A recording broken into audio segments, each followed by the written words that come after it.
boys, Ash here coming at you today in Clash Royale. Welcome to the video, guys. It's gonna be a good one because we're gonna talk about two decks that dominated the competitive scene last week, played by, ironically, the same player, the #1 player right now in ESL's Clash Royale Mobile Open for Fall 2021. You can actually see right now that I have the website behind me.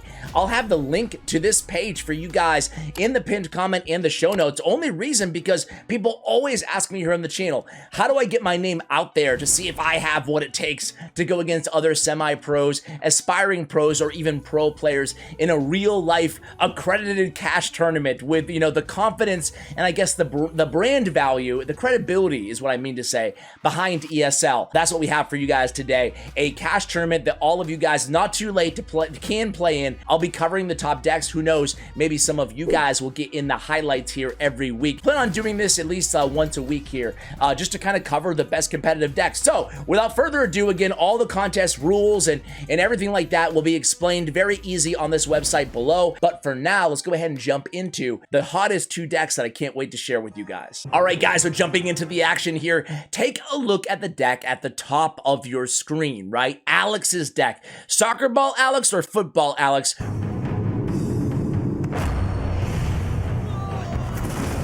What do you guys call it? I am a dirty American. I call it a soccer ball Alex. So either way, soccer ball Alex, or Alex as he'll be referred to throughout the remainder of this video, is #1, the highest win rate inside ESL after the first week. And he leaned heavily on this deck. Two very crucial victories, including this one here against Latak, who's another pro slash semi-pro player who's been on the channel before as well. So a very good player at that. And check this out, the lightning value there with the Ram Rider connection going against Lava Loon. So the deck is so effective right now. We have Mega Knight, we have Dark Prince for kind of strong, robust ground support. We have Skeletons to distract and to keep our cycle going. We have the Inferno Dragon and the Electro Wizard for anti-air. And then our spells, of course, Lightning and the Snowball. A very, very good deck no matter what you're facing. And that's why this deck has excelled in ESL, guys, because there's not a ton of bad matchups for this deck. Even in a pinch, you can use that nasty defensive Ram Rider. So things don't open up looking that great for Alex here. He takes that balloon hit, takes the tower down to 334, but I want you guys to pay attention, not just to the counterattack here, but to our weak side tower, Alex's weak side tower, 334. Is that going to be enough HP left for it to hold on the remainder of the match? Wait till you see the ending on this one. So with a small, well, elixir pretty much even, we go ahead and cycle that Dark Prince in the back, and then Latak comes in with the miner, but we don't want to give him the tower, so we're going to go ahead and launch a snowball. There it is at that miner, pushing him away from the tower. Fisherman down to intercept that Dark Prince. Now it's going to be Lava Hound time here for Latak as we cross over into double elixir time. We get the Mega Knight, the big fella in the back, and we have a Ram Rider in tow. So Mega Knight Ram Rider, very difficult if you don't have a defensive building to stop a push like this. Even though he does have Fisherman, again, he had to time it just right to get the Fisherman to lock onto the Ram Rider and not the Mega Knight, and that was not the case. Easier said than done. So a bunch of damage, even from the Mega Knight, still pounding on that left-hand tower. 722 HP remaining as we have 25, 24, 23 seconds ticking off the clock here. But look at this defense, guys. We have a full health balloon making contact with the tower, but we use the defensive lightning and we keep that tower alive.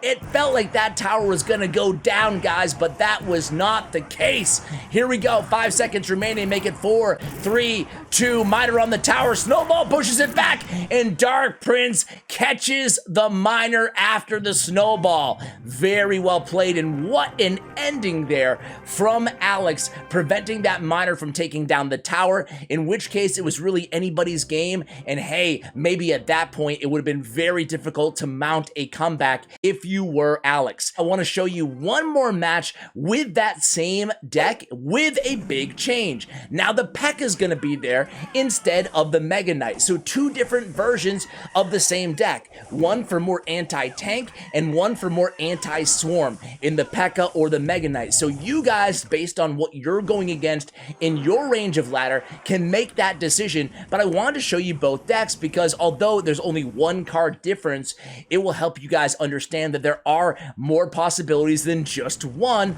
again, when playing a deck like this. And these should not be substitutions that you guys hesitate in making on any deck or any matchup that you have. If you see a deck on YouTube, if you see a deck being played in a competition such as this ESL Mobile Open in Clash Royale, it doesn't mean you have to use every single card. Use what works best for you, given the matchups that you're facing the most. Beautiful snowball there, and Ram Rider putting in the work on the defensive end. Ram Rider is such a strong win condition, one of my personal favorites inside the game. I think it's safe to say that Alex would say the same thing. So Dark Prince does get back into a charge and then connects. Valkyrie placed a little bit too close to the tower there from Silence, spelled with a C, 098YT. Well, I guess the kids call that YouTube, huh? Inferno Dragon finishes off that Valkyrie before she can get anywhere near in range of our tower. I don't need to tell you guys, you probably already know that Valkyrie on a tower, on a princess tower, on a king tower, anywhere, does an obscene amount of overall damage. 15 seconds ticking off the clock before we reach double elixir time, and here comes that Pekka just slowly, methodically lumbering her way across the river, and here comes the E-Wiz to help support. Now look at the hand of Silence. He does have the Tesla in hand, but we go in with a Ram Rider as well. Valkyrie comes down. Ram Rider's gonna charge, make quick work of that Tesla tower, and here we go. It's gonna be a connection. Boom! And she's going to be able to finish off one of those archers while taking the tower down to 676 HP with only 40 seconds in change remaining here inside this contest. Dark Prince is down, intercepts most of those skeletons vis-a-vis or from the skeleton barrel, and now we have a nice counter push. Again, Ram Rider being played behind the Princess Tower, way in the back. Lightning is down. Now we're just able to snowball. He has nothing to stop this Ram Rider. That Ram Rider was on a mission. She would not stop until she took that tower down, and guess what, Hog Rider? We got a Pekka in your face, no damage, and that's gonna be GG's with only 10-9, make it 8 seconds remaining. It's gonna be a easy looking victory there for Alex. Very well played, not an incredibly challenging matchup, but I love the fact that he uses those Ram Riders way in the back like that to really push through and get around defensive units such as the Tesla. Alright guys, in the third show match of today's video, I want to showcase the best Hog Rider deck going on in the game right now, at least in my opinion. It is the Hog Rider Tesla deck, but with the Fire Spirit as well. It gives you another good option against bait decks. Bait is not in a great spot right now, but all these swarmy decks, whether it be just Mother Witches or Skeleton Barrels, as we saw the last match, it's nice to have two great answers in your hand, especially with charging units, so you can save your log. And of course, Fire Spirit does counter the Goblin Barrel and a lot of other swarm units on one or in one shot, in one shebang for one elixir as well. I'm a big fan of the new Fire Spirit. What about you guys? We go ahead and we use the Firecracker is going to be so annoying in this deck, in this match. Alex, by the way, again is featured in this replay, but this time it's not the E-Giant deck. Alex made the decision to go with the E-Giant instead, and it may have cost him. Even though Alex has the Goblin Cage and the Tornado in this deck, he still has a lot of difficulty contending with Spicy's Hog Rider Valkyrie Tesla deck. I'm a big fan of it. I think you guys will like it as well. So Firecracker comes down just in the nick of time there for Spicy, and she stays alive as well. Kind of an awkward hand here for Alex. He can't get that King Tower activated, so instead he saves his elixir, and it looks like he's probably going to go with an E-Giant in the back.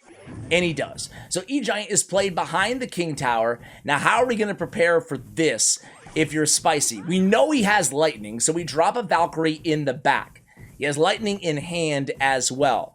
He has NATO selected, that's Alex. He switches to Lightning in preparation for the Tesla tower. So here comes the Tesla. Lightning probably going to come down here, and it does. We cycle here. Skeletons on the E-Giant. They get a little bit of damage before they're absolutely annihilated, and then we go with the Fire Spirit as well. So things could have been so much worse there. We hold the Mother Witch only to 2 extra hits on the tower as well. We still maintain the damage advantage, and then we go in with the Hog and Earthquake, and Hog able to kind of get around everybody and connect to the tower, taking it down to 740. We want extra Firecracker damage if we can get it. Unfortunately, we're not able to there, but we are able to keep her alive and protect her as she's constantly pushing herself back.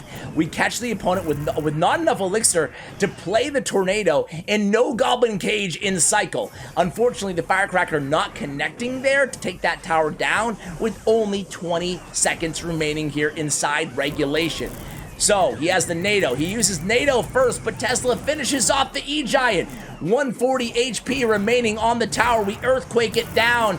8, 7, 6 seconds. Now Alex has to get desperate. We play the Tesla high. Here comes the Dark Prince, but with 1 second remaining, there's not enough time for him to get anything going. Spicy walks away with the victory there. So guys, that's going to do it for today's highlight of ESL Mobile Open. Thank you guys for watching all the way till the end. All 3 of the deck links will be found in the comments or the show notes below, excuse me. Big shout out to Bren Chong, to ESL, to Stutts Royale, and to you guys, my YouTube partners. Thank you so much for watching, and as always, take care, guys.